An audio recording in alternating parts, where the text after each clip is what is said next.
to get there, right? And I'm curious, I'm just imagining, what was going on inside of him as he's walking to the pool. What's going on in his head, right? And I can just imagine, if it was me, born blind, never seen before, right? Might be thinking to myself something like, well, this guy, he seems like he knows what he's talking about, but, I've been born blind. Is there any hope that I can really see? Maybe there is hope. Maybe there isn't. Maybe this guy's just a charlatan. Maybe it's just false hope. I've tried different things in the past. I have no idea. And so his mind is going, maybe some positive, maybe some negative. He's got a whole bunch of stuff going on. And I think we can identify with that. We've got all kind of mixed messages going on in the head. But I do want to focus this morning on maybe what was happening, and we can only guess because the Bible doesn't tell us, but we can only guess what was happening at his feeling level. Why do we go to the feelings? Because the feelings never lie. The feelings never lie. And so what we can imagine, this is the way I interpret it, that while the blind man was with Jesus, there was an energy, there was a movement in being in Jesus' presence. Jesus able to see beyond the man's blindness into his wholeness, into his integrity, into his ability to be able to see because he was born as a child of God. And he is, after all, a miracle waiting to happen. He's a miracle waiting to happen. So Jesus had that in his consciousness. And I'm guessing that as Jesus had that, in proximity to Jesus, this blind man must have felt the motivation, the inspiration, the movement of energy towards that. And he caught that feeling. He caught that feeling of being able to see. And no matter what was going on in his head, maybe he came back to his feeling. He says, well, I'm really feeling something really exciting here. Maybe he was able to focus on his feelings more than what he was thinking about in his mind. And of course, we know that he went to that pool and he washed his eyes. And the Bible tells us that he was able to see once again. So Jesus, I believe, was the key here to inspire this man to really perceive himself beyond his own limitation of sight. And, we have evidence for this in our own world. Have you ever heard about those studies of the teachers who, without their knowledge, are given students which they are told are exceptional students, and the teachers treat those students as if they are exceptional, not knowing that they were just totally average students, but they treat them as if they were exceptionally gifted, exceptionally intelligent. And the results of the teachers addressing them and working with them from that perspective is that all of those students did much better than they ever had before because of the environment that was created. They caught the feeling of the teacher, the respect, the way that the teacher assumed that they knew that they were intelligent, that the teacher held a vibration in which the students came into, and they rose up to that vibration and changed their notes, the grades they were receiving. They became the students that the teacher was wanting to was perceiving within them. And I think the same thing happened to the blind man. So the key to this story is helping us understand what happened to that blind man and how we can apply that for us today. In order to do that, let me remind you of what we call in Unity the creative process, based upon the metaphysical Trinity. The traditional Trinity, Father, Son, Holy Spirit. Metaphysical Trinity, according to Unity, is mind, idea, expression. Mind, idea, expression. This is the way the whole world is created. First in mind, God mind, comes into an idea, into us, an idea, divine idea. And then as we hold on to that idea, it becomes a reality, a creation.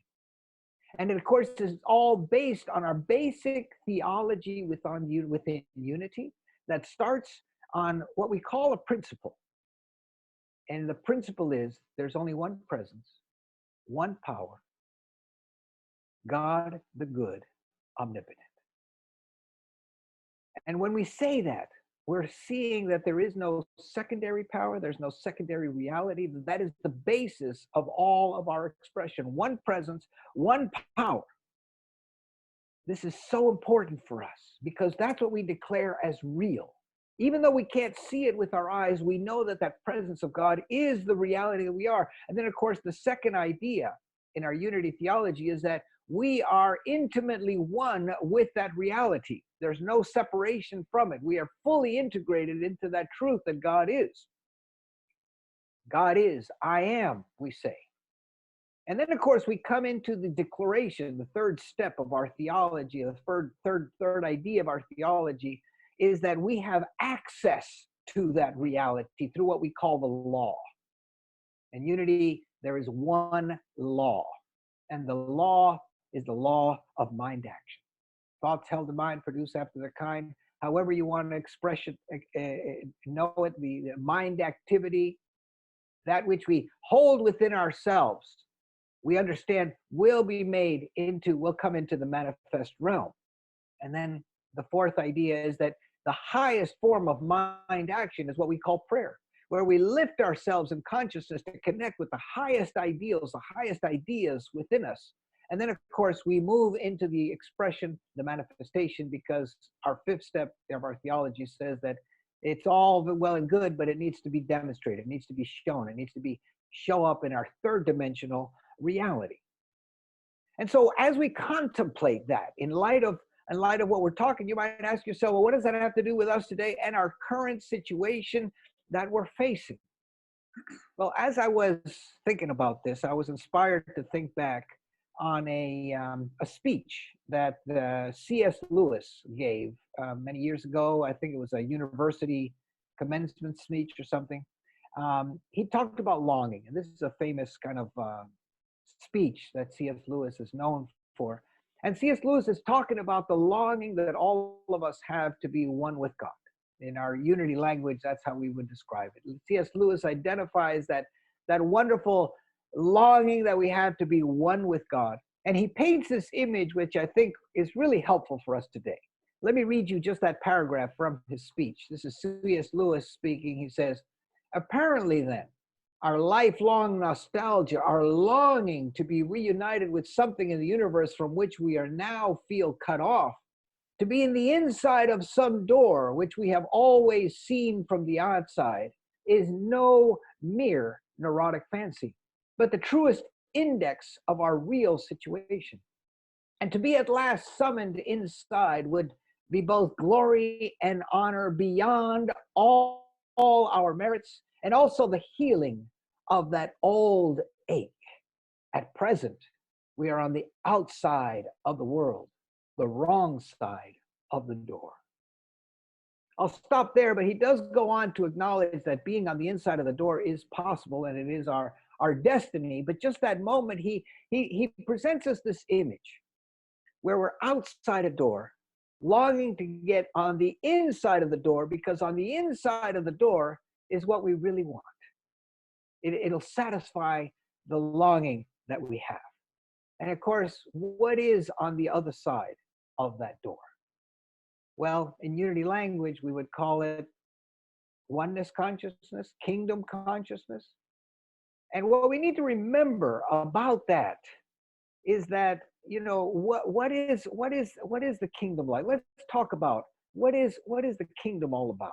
Because it sounds like a sort of a far off reality. But let's remember that when Jesus spoke about the kingdom, he said the kingdom of God is at hand. He wasn't talking about a future tense experience. He's talking about a present reality, something that's here now. We don't have to die to get into the kingdom. The kingdom of heaven is at hand. And of course, today we could call it oneness consciousness. It's not a place that is far away. We all have access to it. In fact, when we spoke about our theology just a moment ago, we say that is what is real. That is more real than anything physical. That is the reality of our being. And what is it like to be in that awareness, in that kingdom consciousness, in that oneness consciousness? Well, we had just a moment of meditation a moment ago. And if you really got into your heart, you really got still, if you're able to quiet the mind, even even for a second, there's an experience that comes in, a sense of peace, of tranquility, a sense of oneness that is so beautiful and it is so powerful. It is the source of all life. We connect with the source. We come into the kingdom consciousness. And it is from that experience then that we move out into manifestation. So what we find ourselves in is understanding what's on the other side of the door. C.S. Lewis identified it as a longing of wanting to be there, wanting to get in, but there's a door. There's something that's apparently blocking us. And what we understand in unity is that there's no pleading, no begging, no beseeching. There's no person, there's no being on the other side of that door who's going to let us in, that's going to open that door. That we have the power to open that door. That's what we understand. That it is through our inner work, our spiritual work, that we open that door. And so as we sit on the outside of the door, and maybe the news reports of all of this disease, this germ, this virus is spreading around, it seems to inundate our consciousness, and we feel sometimes as if we're outside of that door, wishing we were connected with source, we were one with God, so that that fear could be quieted, so that the stress could be released, so that I could really elevate my vibrational being to a higher state, so I can release all of that and just be at peace, dear God. And so we call out and we say, you know, I believe I can be there. I've been in unity a long time. I know what I'm talking about. I know that quantum consciousness is me, but how? Help my unbelief. Just like that, the Father was calling out to Jesus about his son. Calling out, help my unbelief. We got to find a way in. We got to find our way in. I'm trying to think of something. There's a song, there's a vibration that I know is back there. I don't know, Matt, are you over there? Can you hear me? I think I got you. Oh. The day destroys the night. Oh. Divides the day. Yeah. Tried to run, tried to hide, break on through to the other side. Is that what you meant? Carry on. I'm sorry. That's what I'm talking about, man. We got to break on through to the other side. We got to bust through that door. Here's the secret. That door is a vibrational door. The way we make the movement to the other side is if we can attune ourselves to what is already on the other side. If we can do that, the door disappears and we just walk right in. Ladies and gentlemen, we are vibrational beings, spiritual beings. That's what we say. We are first a spiritual being. We're a spiritual being and we're vibrating at certain frequencies. And if we hold on to a low frequency, you know what a low frequency is? Fear, stress, anxiety, worry. The more attention we give to that vibration, that door becomes solid and we can't go to the other side. What's on the other side? Again, it's the kingdom consciousness. It's the state of oneness. It's a state of well-being. It's a state of happiness, freedom, peace. Put all the adjectives of the kingdom that you'd like in there. That's what we need to vibrate to. We need to raise our vibrational level into gratitude, into hope, into love, into happiness, into peace. And when we do that, when we can sustain that, that door disappears and we just make a very easy transition into that consciousness. The key to our vibrational state is our emotional being. The emotions do not lie and they don't fool us, not like the mind that can go all over the place. Remember the blind man. He was walking, maybe hopefully more feeling than he was thinking. And here's the statement I want you to take home today. The kingdom is the now reality that we can feel our way into. Let me repeat that. The kingdom consciousness that we long for, that we desire, is a now reality that we can feel our way into. So when somebody asks you today, what did they talk about in unity? You just tell them that the kingdom is a now reality right here, right now, that I can feel my way into. And you know what? In my earpiece, I can hear some of you saying, well, your message title was Help My Unbelief. What does this have to do about faith? Well, it's got everything to do with faith. Let me put out a question to all you good unity students. When I was a ministerial student, they had us memorize Charles Fillmore's definition of faith. And those of you who might have been in the same kind of schooling, you might know this. I say to you, what is Charles' definition of faith? And right away, any good unity student from my day, I don't know today, in my day would say faith, the perceiving faculty of mind joined with the ability to shape and form substance.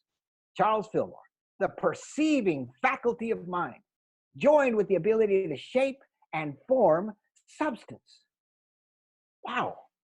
So what Charles Fillmore is telling us is that faith is our ability when we're standing on the world side of that door, looking into the kingdom, that we have the ability to perceive it. We have the ability to see it, to feel it, to know it. That's what faith is. Wayne Dyer said it a little differently, maybe a little simpler for some of us. He says, you will see it when you believe it. Charles Fillmore, Wayne Dyer, Jesus, they're all talking about the same thing. You want to come into kingdom consciousness? You want to know your wholeness, your integrity? You want to experience peace? You need to experience it before you're actually there.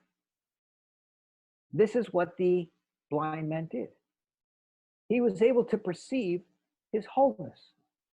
His attention, his mind may have been, well, I was born this way, and there's, I don't have the neural pathways, to make my eyes see. His mind may have been all there, but at the feeling level, he was feeling like, you know what? I can see. Maybe he didn't understand how it was going to happen. Medically, it was impossible. There's no way that's going to happen. But he was able to feel it. And he was able to sustain it as he walked to wash his eyes. And so when he washed his eyes, the miracle happened. Which brings us to us today. What's in your prayers? What's in your thoughts? What are you feeling? Are you feeling good? Are you feeling happy, stress-free? Where are you putting your attention? On what thoughts and emotions? Are you getting into alignment with your wholeness? Or are you letting the world tell you how to feel? Help My Unbelief is all about our spiritual work. And if there is a gift to these times, it is, I would say, not a call from God, but it is a scream from God to do our spiritual work. And what am I talking about? To do those things that make you feel good, that raise your energy, that offer you a vibrational state that is higher. Your happiness, your gratitude, your peace, your love. We do this through prayer. Yes, absolutely. You get into prayer not because you have to do it, but because it feels good and it stills the mind, and peace is felt in the soul. We get into meditation so that the mind can stop its momentum of sinking and moving towards an experience that we don't want. We have all kinds of breathing techniques. I'm a fan of the emotional freedom technique, the EFT. We have the daily word we read. We can read it once a day. We can read it 5 times a day. We're called to continually, we hear something, we learn something, it kind of spooks us a little bit. We come back to do our spiritual work. We use music. Thank you, Matt, for the music today. We use music. I made a playlist called Pura Vida, Pure Life, because it's a playlist of just songs that I'm going to play that make me feel good, that get me moving, get me dancing, get me feeling good about life. Take my attention off of the negativity and into the state, into the kingdom consciousness, so I can come into that door. We can't be talking about the drought and expect it to rain. You can't be talking about disease and expect to be well. So whatever is on that door is your healing, is your integrity, is your peace. You say, well, how do I get there? Well, what does it feel like to be healthy and whole? Charles Fillmore says we have the ability to perceive it and to feel it. So how do you feel it? How do you know it? You want prosperity? What does it feel like to be prosperous? When you get into the feeling before the manifestation, the door is invisible and we walk right in. Recently, I had an issue with my transmission of my car, and took it to the garage, and they say it's going to take $4,000. I didn't happen to have $4,000 in my account to be able to take care of it. And my wife and I really got into partnership with this. We said we got to find a way through this, but we decided we weren't going to stress, we weren't going to worry, we weren't going to think about the impossibility of that for us. We needed the car. God, our needs. And we decided to do a lot of EFT about our fear and of this, and we try to keep our energy high and not give it a whole lot of attention, not worry about how it's going to be resolved, but just know that somehow God is good and it will be resolved. And one day, this went on for a couple of weeks. It wasn't instantaneous. Went on for a couple of weeks. One day, this card came in the mail, one of those little cards, and my wife picked it up. It's those mails that they offer you. They tell you your car warranty is almost up. You got to sign up with us to get your car warranty. She brings it to me and she says, "Is our car warranty up?" She was a little confused about it, but I said, "What?" She says, "Yeah, well, so I decided to take it back to the dealer. And it turns out that the transmission had a 60,000-mile warranty on it. We have 57,000 miles on our car. The shop repaired it for free. Hello. But it was all about just staying positive, staying whole. Where is your attention, friends? Give it to your wholeness, to the kingdom, to the peace. Please know that kingdom consciousness that is there for you, it's a real reality. We have that ability, and we need to constantly be checking in with our emotions. Where are we? And can we get into vibrational alignment so that kingdom consciousness is a real reality for us before it actually is? We make that movement through our spiritual work. Do whatever you need to do. Watch the programming that you're watching. What are you reading? What are you thinking about? Where is your emotions going? Everything that's coming in, you got to be really aware of. It's calling us for the deepest spiritual work we've ever had to do. And we have to, by keeping ourselves at that high level, we will know that we are helping our unbelief. We're establishing kingdom consciousness, and we know that all things are possible to those who believe. So you remember Jesus when he says, the Father says, is this possible for you?